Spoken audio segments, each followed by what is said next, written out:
الحمد لله رب العالمين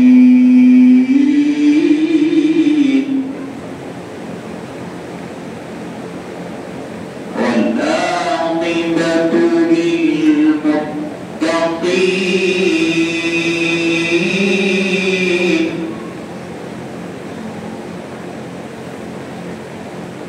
والصلاة والسلام على سيد الأنبياء والمرسلين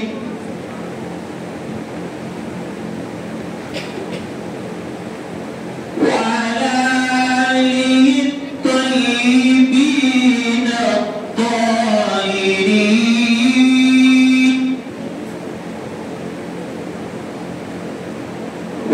وأصحابه الأكرمين الأفضلين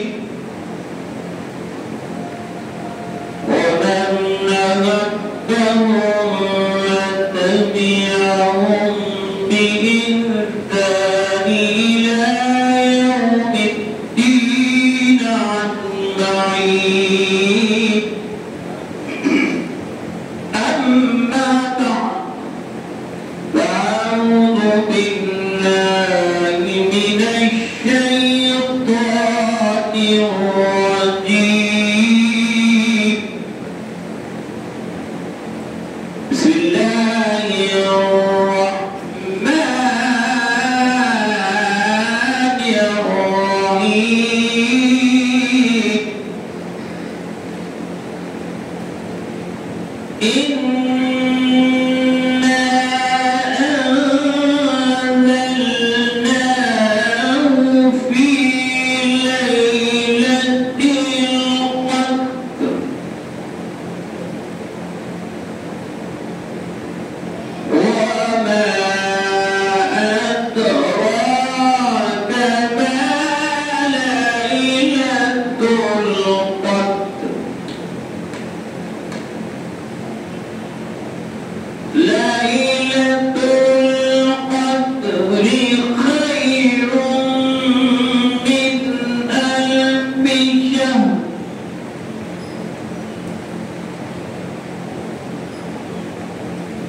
تنزل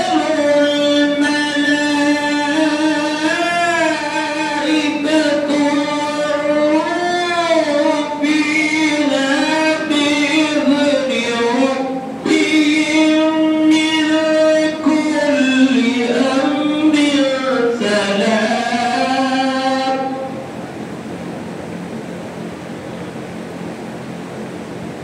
هي حتى مطلع الفجر. صدق الله العظيم وبلغنا رسوله النبي الأمين المتين الكريم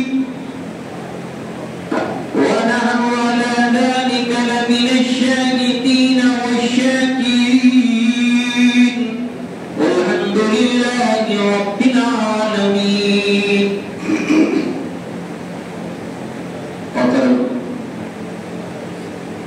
صدر انتظامی کمیٹی سید صدیق حسین صاحب و محترم سید شاہ غوث محی الدین قادری چشتی صاحب صدر کافی نگو نگر، دور نزدیک سے آنے والے عاشقان رسول، محبان صحابہ و اولیاء،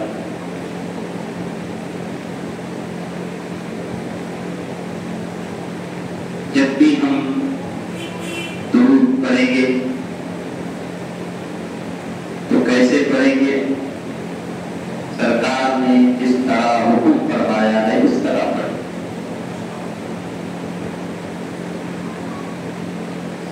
اب اور کریں، سرکار دو عالم صلی اللہ علیہ وسلم فرماتے ہیں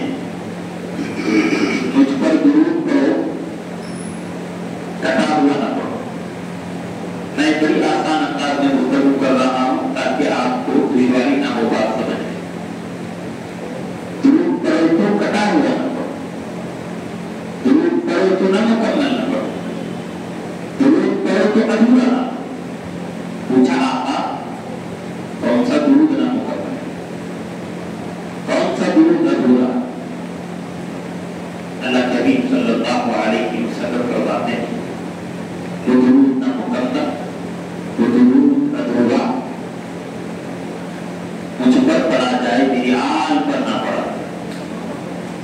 سرکار نے آل کی عظمت کو اجاگر فرمایا. سرکار فرماتے ہیں وہ درود نہ محمد مجھ پر پڑے میری آل کرنا ہے.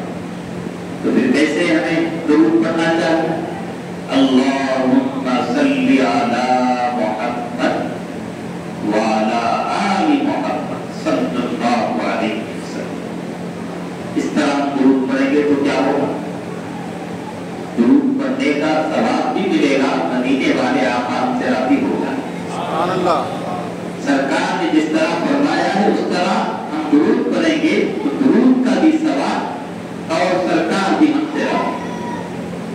یقیناً جس سے سرکار راضی ہو اس کا رب بھی اس سے راضی ہو. اس کی دنیا بھی کامیاب آخرت بھی کامیاب.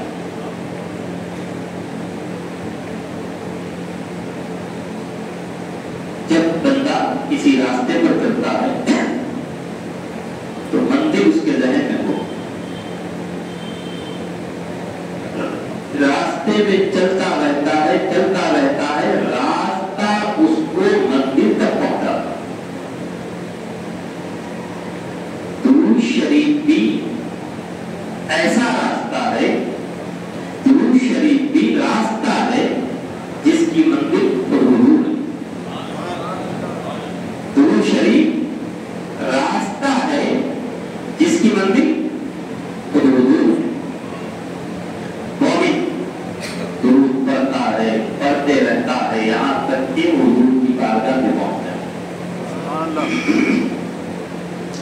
حضور رحمت للعالمین ہیں،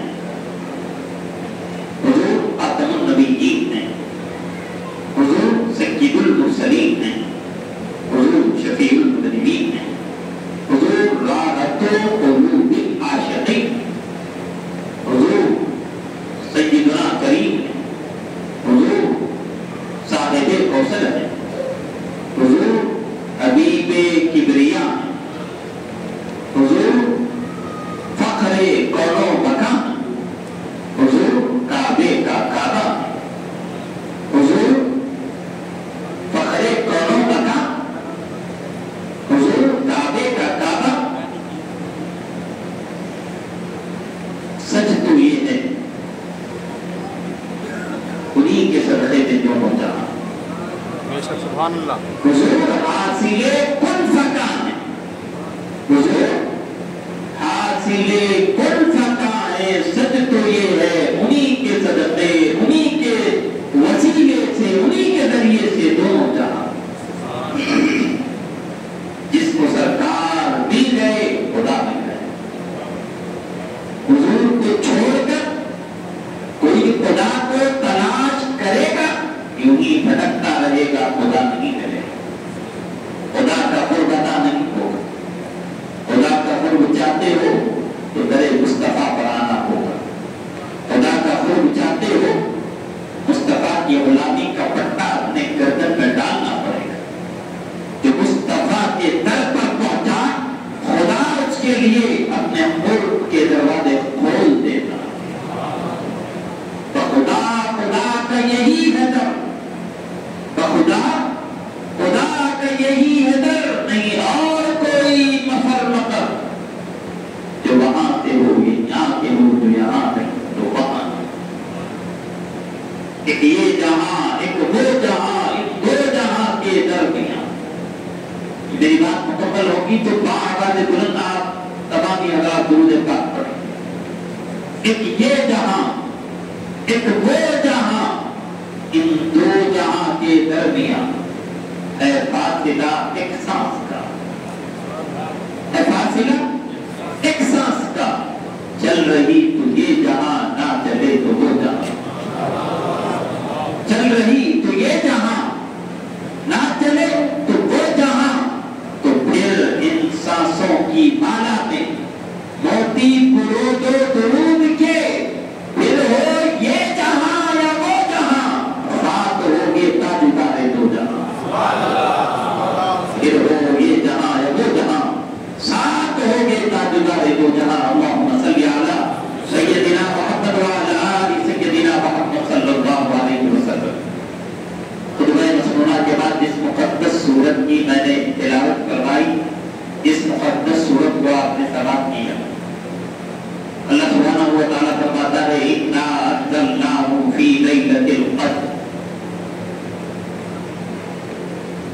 ابھی اس مقدس محفل کا آغاز ہوا تو ہمارے محترم خواجہ حسین صاحب نے اس سورت کی تلاوت فرمائی. اللہ فرماتا ہے اِنَّا أَنزَلْنَاهُ فِي لَيْلَةِ الْقَدْرِ، بے شک ہم نے قرآن کو اس شب قدر میں نازل فرمایا. وَمَا أَدْرَاكَ مَا لَيْلَةُ الْقَدْرِ، وَمَا أَدْرَاكَ مَا لَيْلَةُ الْقَدْرِ، یہ جو آیت ہے اس میں اللہ نے مخاطب کا صیغہ رکھا. یہ آیت ہر ایک سے مخاطب ہو کر کہتی ہے، چاہے عام ہو، خاص ہو، عالم ہو، صوفی ہو، مفکر ہو، محدث ہو، فقیہ ہو، کوئی بھی ہو، اس میں اللہ نے مخاطب کا صیغہ رکھا ہے. یہ آیت کہتی ہے تم کیا جانتے ہو شب قدر کیا ہے؟ یہ تمہاری سمجھ سے باہر ہے کہ تم اس کی قدر منزلت کو جان سکتے. اب اس سے بڑی اس کی قدردانی کی دلیل اور کیا فرمایا لیلۃ القدر خیر من الف شہر، یہ رات 1000 رات نہیں، 1000 دن نہیں، 1000 ہفتے نہیں، 1000 مہینوں سے بہتر، 1000 مہینوں سے بہتر. اس کا مطلب کیا ہے؟ 1000 مہینوں سے بہتر اس کا مطلب کیا؟ اس کا مطلب یہ ہے اللہ تعالیٰ اس رات میں اتنی رحمتیں نازل فرماتا ہے. اللہ کی رحمت اتنی رحمتیں نازل ہوتی ہے اس رات میں، کئی 1000 سال میں 1000 مہینوں کی بھی اتنی رحمتیں نازل نہیں. 1000 مہینوں کا مطلب کیا ہے؟ اس رات اللہ تعالیٰ اپنی خاص تجلی عطا فرماتا ہے، خاص تجلی عطا فرماتا. جو عام دنوں میں 1000 مہینے بھی کوئی عبادت کر کر اس تجلی کو حاصل نہیں کر سکتا، جو تجلی اللہ تعالیٰ اس رات میں عبادت کرنے والے کو اپنے فضل سے عطا فرماتا. 1000 مہینوں کا مطلب کیا ہے؟ آپ اس میں جو بھی عمل کریں گے، جو بھی اچھا کام کریں گے، نیک عمل کریں گے، اس کا اتنا ثواب دیا جائے گا، اتنا ثواب دیا جائے گا گویا کہ آپ نے وہ عمل 1000 مہینے کیا، 1000 مہینے کیا. اب میں آسان مثال آپ کے سامنے رکھ کر آگے بڑھا ہوں. 5 روپے آپ نے صدقہ دیا، رات کون سی ہے؟ شب قدر کی رات. کتنے صدقہ کیے؟ 5. نامہ اعمال میں لکھا جائے 1000 مہینے تک اس بندے نے روزانہ 5 روپے صدقہ. سورہ اخلاص کی فضیلت کو سب جانتے ہیں. 3 مرتبہ سورہ اخلاص پڑھیں گے تو اللہ کتنا ثواب عطا کرتا ہے؟ کتنا ثواب عطا کرتا ہے؟ ایک قرآن کا. رات تھی شب قدر کی، ہم نے 3 مرتبہ سورہ اخلاص کی تلاوت کی، نامہ اعمال میں لکھا جا رہا ہے، نامہ اعمال میں لکھا جائے گا کہ 1000 مہینے تک روزانہ اس بندے نے ایک قرآن کی تلاوت کی. مطلب یہ ہے جو بھی آپ کام کریں گے، جو بھی عمل کریں گے، اتنا ثواب دیا جائے گا گویا کہ آپ نے وہ عمل 1000 مہینے کیا. یہی ہے لیلۃ القدر خیر من الف شہر. تنزل الملائکۃ والروح فیہا، فرشتگان عظام کا ہجوم یعنی جمع نفی، کثیر تعداد میں زمین پر فرشتے آتے ہیں. صرف فرشتے نہیں آتے، ان کے ساتھ ان کے سردار جبرائیل امین بھی تشریف لاتے. صرف آتے نہیں، ہر ایک کے لیے دعائیں مغفرت فرماتے. صرف دعائیں مغفرت نہیں فرماتے، فرمایا جبرائیل ہر ایک سے مصافحہ کرتے ہیں. اب بات یہاں ایک سوال پیدا ہوتا ہے، جبرائیل مصافحہ کرتے ہیں، ہمیں کیسا پتا چلے؟ ہمیں کیسے معلوم ہو؟ اس کی نشاندہی کیا ہے؟ اس کی شناخت کیا ہے؟ اس کی پہچان کیا ہے؟ جبرائیل نے ہم سے مصافحہ کی، ہمیں کیسے پتا چلے؟ اللہ والے فرماتے ہیں سنو، جبرائیل جس سے مصافحہ کریں گے اس کی آنکھوں سے آنسو روا ہو جائے.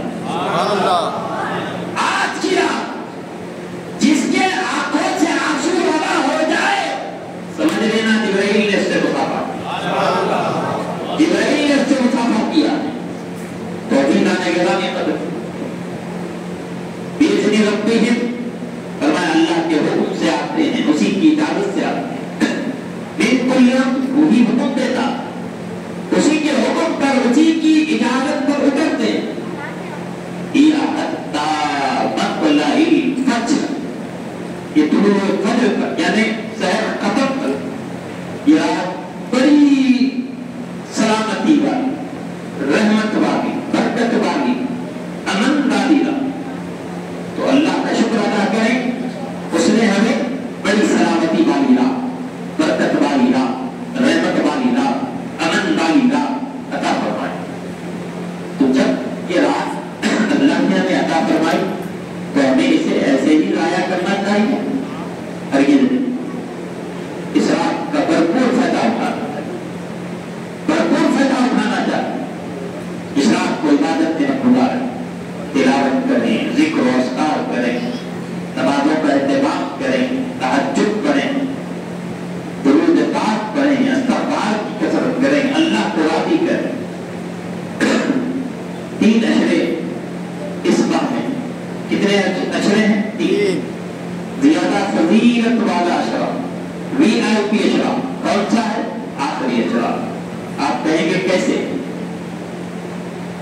میں آپ سے ہی آسان انداز میں پوچھوں گا، اعتکاف کس اشرے میں بیٹھتے ہیں؟ پہلے یا دوسرے؟ تیسرے میں بیٹھتے ہیں. قرآن کس اشرے میں نازل ہوا؟ پہلے یا دوسرے؟ تیسرے اشرے میں. شب قدر کس اشرے میں ہے؟ پہلے یا دوسرے؟ تیسرے اشرے. تو پتہ کیا چلا؟ معلوم کیا ہوا؟ تیسرا اشرا بڑی فضیلت والا. شب قدر اسی میں ہے، اور شب قدر بڑی فضیلت والا، بڑی برکت والا. اللہ کے نبی صلی اللہ علیہ وسلم فرماتے ہیں شب قدر کو 5 راتوں میں تلاش کرو، 5 راتوں میں. لیکن جمہور امت 27 شب ہی کو شب قدر مناتے ہیں. جمہور امت 27 شب ہی کو شب قدر مناتے ہیں. اب ہمیں معلوم کرنا ہے جمہور امت 27 شب ہی کو شب قدر کیوں مناتے ہیں؟ تو ہمیں سورہ قدر کی گہرائی میں جانا پڑے. سورہ قدر کی گہرائی میں جائیں گے تو باتیں ہوگی. اِنَّا سے لے کر یا حتی مطلع الفجر تک جتنے بھی کلمے ہیں گن ڈالو، 30 کلمے. اور عبداللہ ابن عباس رضی اللہ عنہ فرماتے ہیں ہیا یہ 27واں کلمہ، اور ہیا کی زمین لیلتوں کی طرف لوٹ رہی. فرمایا اس سے اشارہ ملتا ہے کہ شب قدر 27 شب کو. پھر ہمیں معلوم کرنا ہے تو پھر ہمیں اسی صورت میں اور ایک اشارہ ملتا ہے. لیلۃ القدر 3 مرتبہ ہے. لیلۃ القدر میں 9 حروف ہے، 9 کو 3 سے ضرب دیں تو ہوتے ہیں 27. اشارہ مل رہا ہے رات 27 شب ہی کو. یہ رات بڑی عظمت والی رات ہے، بڑی برکت والی رات. اس رات کی عظمت بیان کرنے کے لیے اللہ نے اپنے کلام میں ایک مکمل سورت کو نازل فرمایا. اللہ چاہتا تو کسی بھی سورت میں 2-3 آیتیں اس رات کی فضیلت میں نازل کروا، لیکن اللہ نے ایسا نہیں کروایا. اللہ نے ایسا نہیں، ایک مکمل سورت کو اللہ سبحانہ و تعالیٰ نے نازل کروایا. تو بات واضح ہو رہی ہے یہ رات اللہ کے نزدیک بڑی خاص رات ہے، بڑی فضیلت والی رات. مفسرین کرام فرماتے ہیں اس رات کی عظمت کو، اس رات کی شان کو پورے علماء بھی مل کر بیان نہیں کر سکتے. لیلۃ القدر کی شان ہمارے علم سے بلند، لیلۃ القدر کی شان ہماری سوچ سے بلند. ہم جتنا سوچتے ہیں نا کہ رات اتنی فضیلت والی ہوگی، اتنی عظمت والی ہوگی، اتنی رحمت والی ہوگی، اتنی شان والی ہوگی، اس سے بھی بڑھ کر یہ رات. اسی لیے قرآن کہتا ہے وما ادراک ما لیلۃ القدر، تم کیا جانتے ہو شب قدر کیا ہے؟ اللہ اس کے رسول ہی بہتر جانتے۔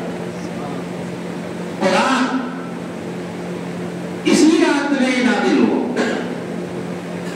وقت کون تھا شب قدر؟ کس کے سینے پر نازل ہو؟ حضور کے سینے پر نازل۔ ارے جس وقت قرآن نازل ہو اس وقت کی عظمت کو کوئی بیان نہیں کر سکتا۔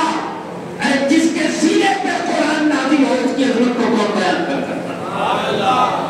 جس کے سینے پہ قرآن نازل ہو اس کی عظمت کو کون بیان کر سکتا ہے؟ شہر رمضان الذی انزل فیہ القرآن، رمضان وہ مہینہ ہے جس میں قرآن نازل ہوا۔ ارے جس ماہ کو قرآن سے نسبت ہو جائے وہ مہینہ تمام مہینوں کا سردار۔ ارے جس کے سینے پر قرآن نازل ہو سب سے اولا و اعلیٰ ہمارا نبی، سب سے اولا و اعلیٰ ہمارا نبی، سب سے بالا و والا ہمارا نبی، خلق سے اولیاء، اولیاء سے رسول اور رسولوں سے اعلیٰ ہمارا نبی۔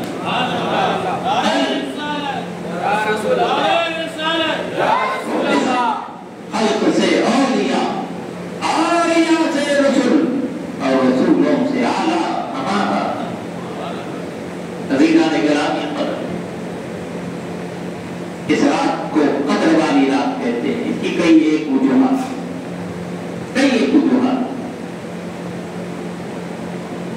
قدر والے خدا نے ایک وجہ آپ کے سامنے، ایک دو وجہ آپ کے سامنے رکھ کر آگے بڑھا۔ قدر والے خدا نے قدر والے رسول پر، قدر والی امت کے، قدر والی کتاب کو نازل فرمایا۔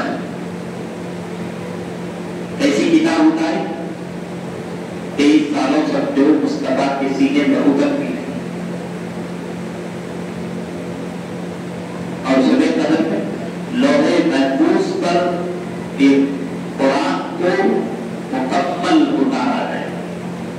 لوح محفوظ پر قرآن کو مکمل اتارا گیا اور لوح محفوظ سے مصطفیٰ جان رحمت کے سینے مبارک پر اتارا گیا۔ یہاں شبوں کا مجموعہ ہے، میں توجہ چاہوں گا۔ لوح محفوظ پر قرآن کو اتارا، پھر وہاں سے مصطفیٰ کے سینے پر اتارا۔ اے نبی کو ہماری طرح کہنے والوں، اے نبی کو اپنی طرح کہنے والوں، تمہیں شرم نہیں آتی نبی کو اپنی طرح کہتے ہوئے؟ ارے جس کا دل ہماری طرح نہیں ہو سکتا ان کا وجود ہماری طرح کیسے ہو سکتا؟ سبحان اللہ۔ جس کا دل ہماری طرح نہیں ہو سکتا ان کا وجود ہماری طرح کیسے ہو سکتا؟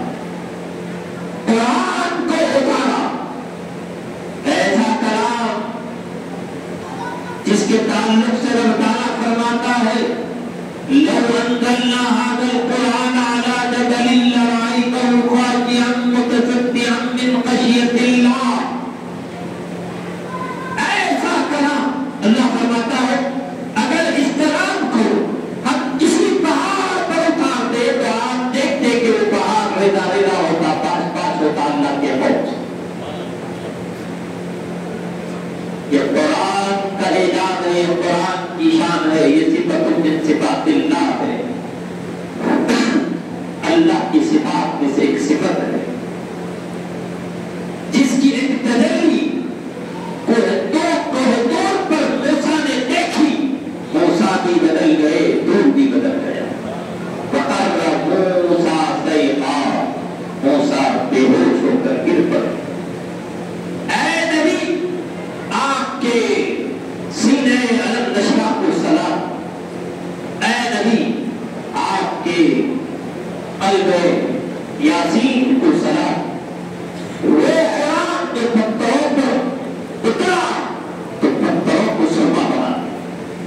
اے مصطفیٰ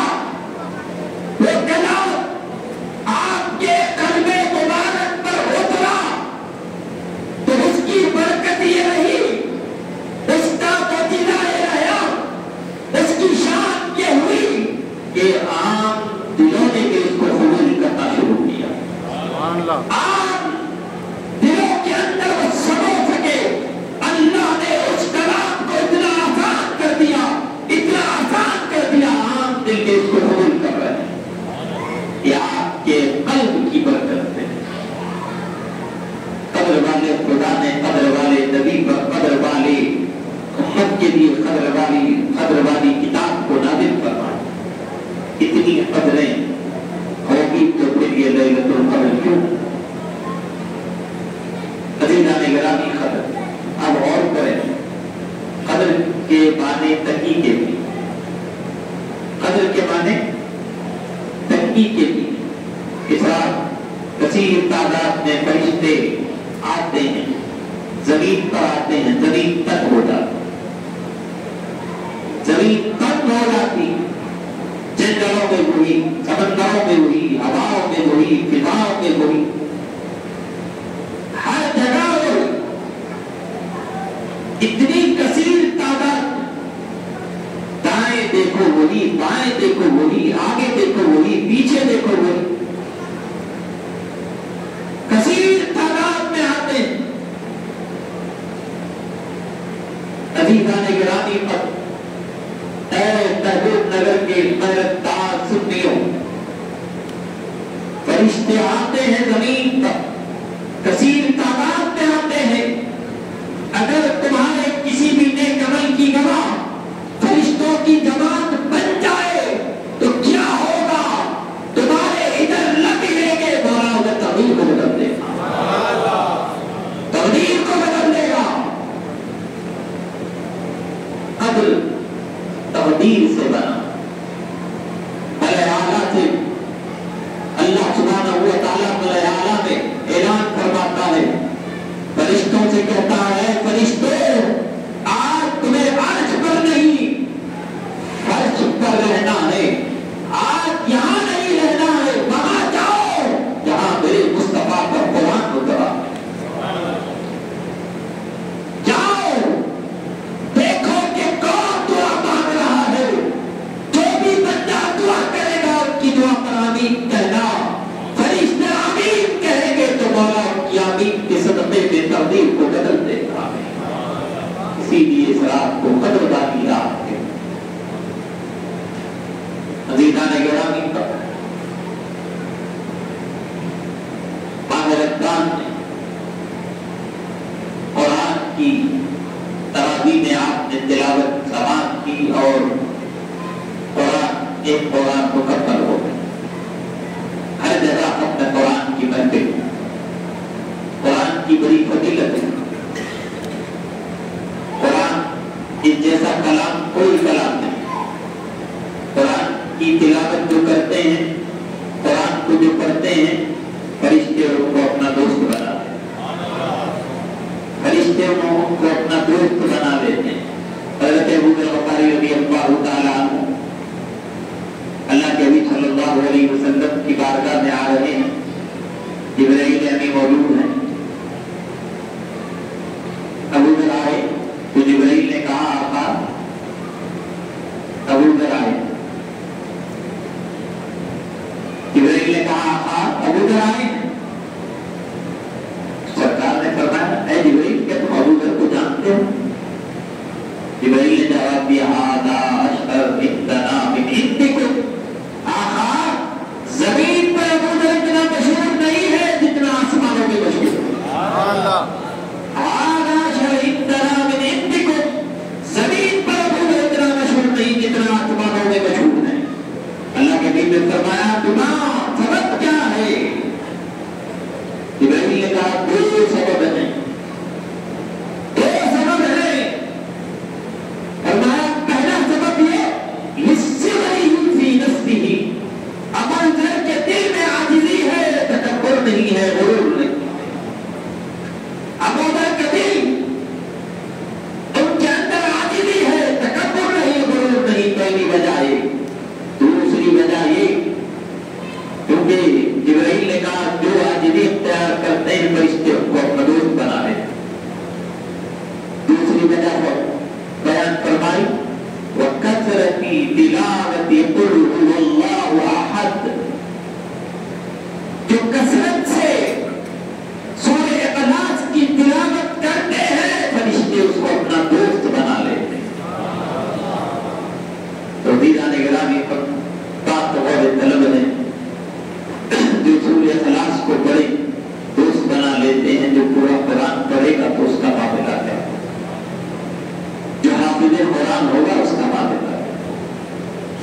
اس کی شان کیا ہو، اس کی عظمت کیا ہو. جہاں بھی ختم قرآن کی محفل ہو، ہر جگہ آج قرآن مکمل ہو چکا. جہاں بھی ختم قرآن کی محفل ہو، ہمیں وہاں حاضر ہونا چاہیے، وہاں حاضری دینی چاہیے، ان محفلوں میں شرکت کرنی چاہیے. کیوں؟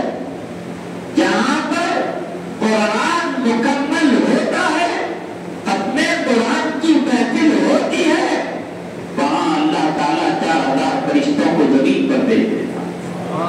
اس محفل میں بھیجتا ہے، ان کا کام یہی ہے. اس محفل میں جو بھی دعا کی جاتی ہے، فرشتے اس پر آمین کہتے ہیں. جو بھی دعا کی جاتی ہے ختم قرآن کی محفل میں، رب تعالیٰ اس کو رد نہیں فرماتا اور قبول فرماتا. تو ایسی محافل میں، ایسی محفلوں میں شرکت کرنی چاہیے، دعا کرنی چاہیے. یقیناً جہاں دعائیں ہیں وہ خوش نصیب ہیں. جو بھی مانگے گے اللہ عطا فرمائے. جو بھی مانگو اللہ اس رات کے صدقے میں، اپنے کلام کے صدقے میں، حبیب پاک کے صدقے میں، قدرت پاک کے صدقے میں عطا فرمائے. ضرور نہیں لوٹائے. آپ نے قرآن پڑھنے والے کی فضیلت سماعت کی. قرآن پڑھنے والے کی فضیلت کو آپ نے سماعت کیا. قرآن پڑھانے والے کی فضیلت کیا ہے؟ قرآن پڑھانے والے کی شان کیا ہے؟ قرآن پڑھانے والے کی عظمت کیا ہے؟ قرآن پڑھانے والے کی عظمت یہ ہے، قرآن پڑھانے والے کی شان یہ ہے، قرآن پڑھانے والے کی فضیلت یہ ہے. آقا فرماتے ہیں جس طرح لوگ دنیا میں کعبے کا حج کرتے ہیں، قرآن پڑھانے والا دنیا سے جائے گا تو اس کی قبر کا حج فرشتے کریں گے. اس کی قبر کا حج سرکار فرما رہے ہیں فرشتے کریں گے. کیسے کریں گے؟ جس طرح لوگ دنیا میں کعبۃ اللہ کا کثیر تعداد میں حج کرتے ہیں، اتنی کثیر تعداد کے فرشتے اس کی قبر کا حج کرتے ہیں. تو اندازہ کریں قرآن پڑھانے والے کی عظمت کیا ہوگی، اس کی شان، اس کی فضیلت سرکار فرما رہے ہیں.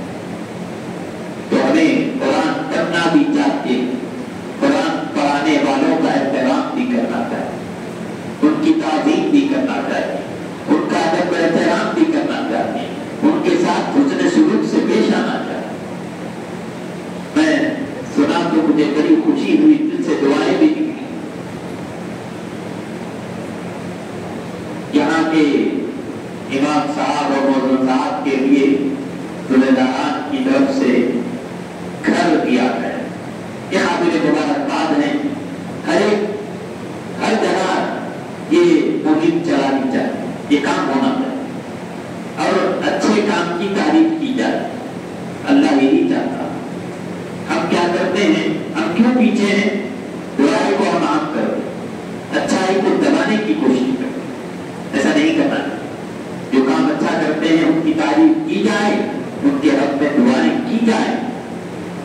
اگر ہم کسی کے حق میں دعائیں کریں گے تو اس میں ہمارا ہی پیدا.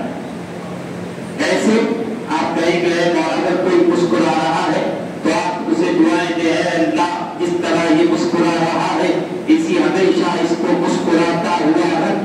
فرشتے کہیں گے مولا جس طرح یہ اس بندے کی خوشی چاہتا ہے مولا تو اس کو بھی خوشی عطا.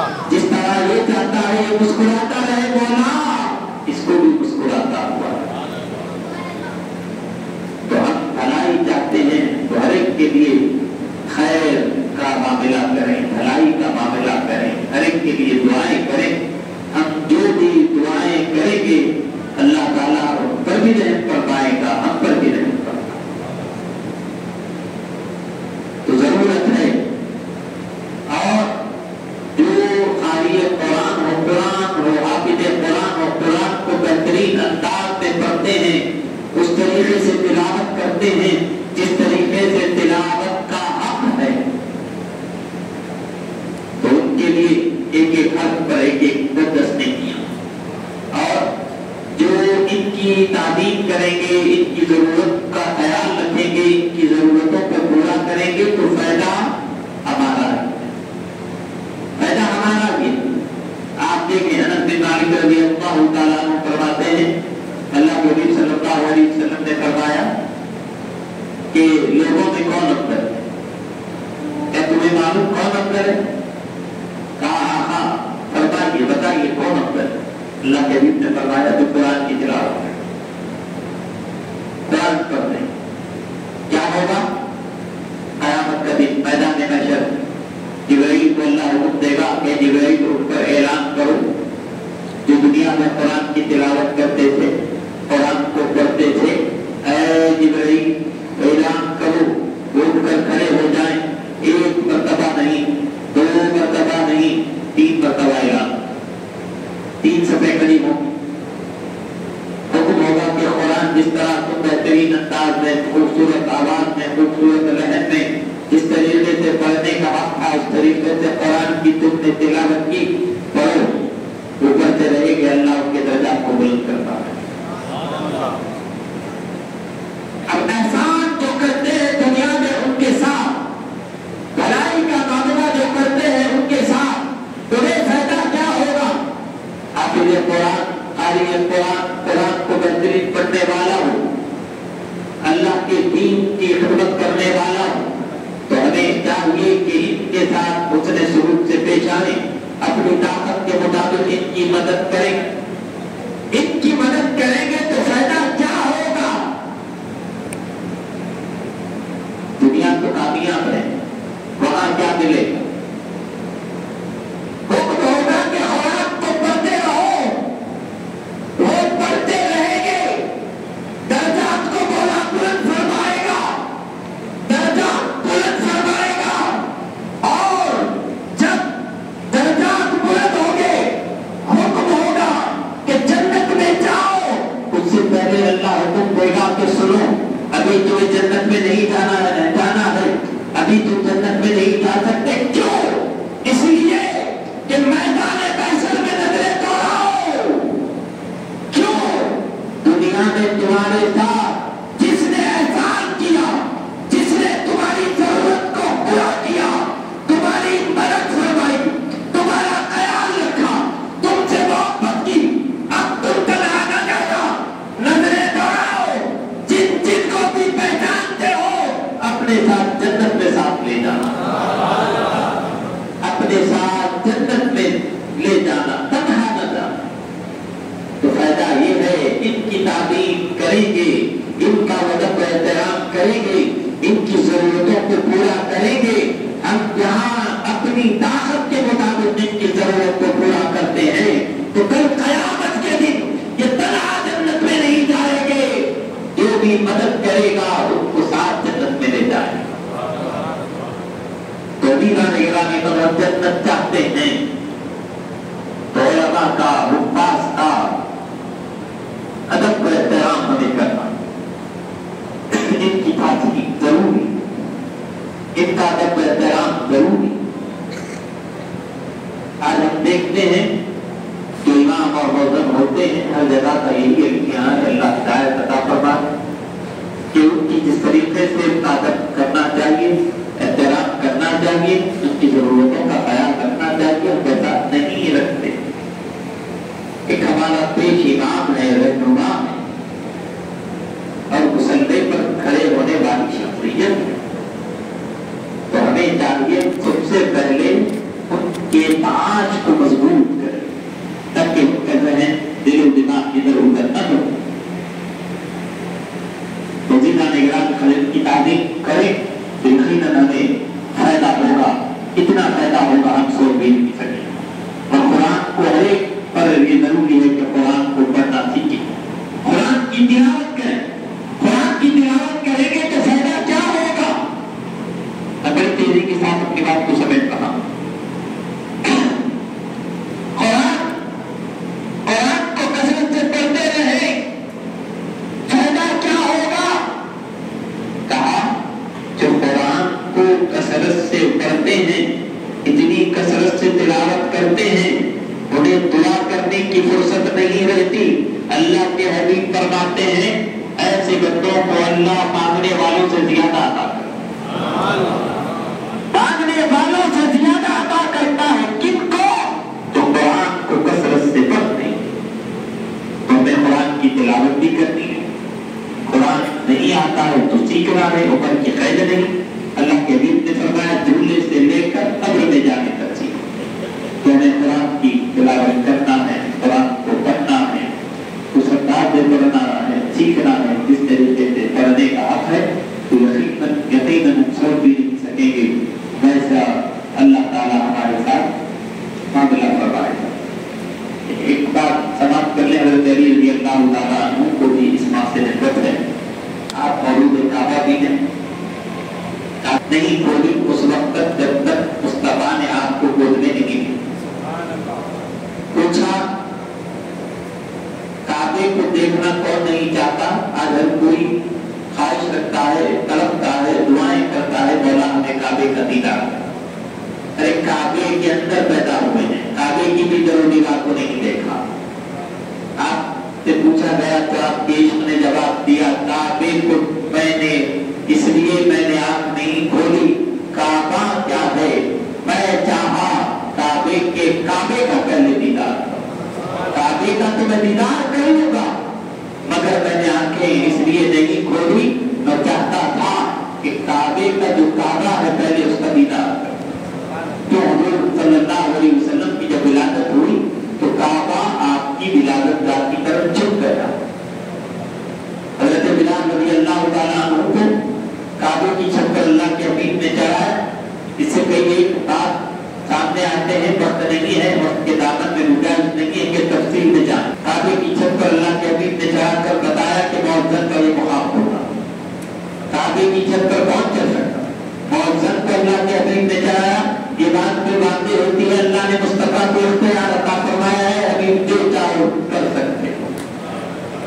کعبے کی چھت پر چڑھایا، بلال نے کہا ہے اللہ کے حبیب جب بھی رک کر اذان دیتا تھا تو میرا رخ کعبے کی طرف، ادھر رک کر کے اذان دوں، کہا کہ میری طرف ہوگا۔